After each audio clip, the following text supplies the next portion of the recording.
महात्मा बुद्ध आत्मज्ञान की खोज में तपस्या कर रहे थे।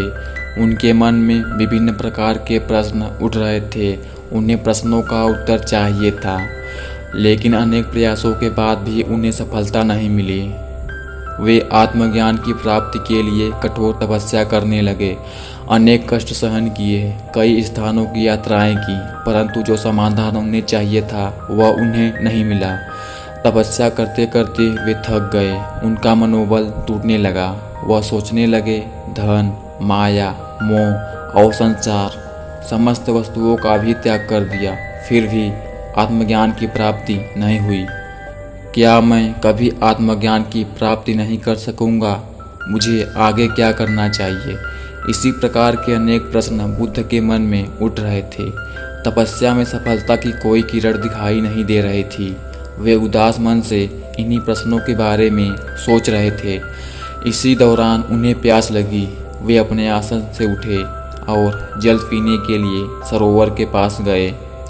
वहां उन्होंने एक अद्भुत दृश्य देखा। एक गिलहरी मुंह में कोई फल लिए सरोवर के पास आई। फल उससे छूटकर सरोवर में गिर गया।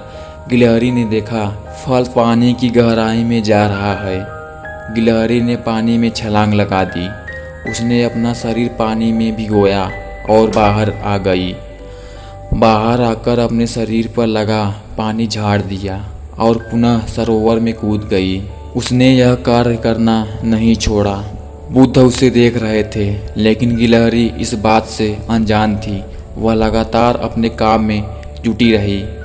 बुद्ध सोचने लगे, यह कैसी गिलहरी है?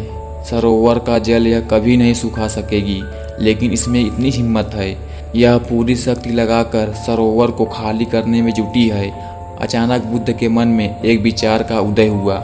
यह तो एक गिलहरी है, फिर भी अपने लक्ष्य को प्राप्त करने में जुटी है। मैं तो एक मनुष्य हूँ। आत्मज्ञान प्राप्त नहीं हुआ तो मन में निराशा के भाव आने लगे। मैं पुनः तपस्या में जुट जाऊंगा। इस प्रकार महात्मा बुद्ध ने गिलहरी से भी शिक्षा प्राप्त की और तपस्या में जुट गए। एक दिन उन्हें आत्मज्ञान हुआ और वे भगवान बुद्ध हो गए।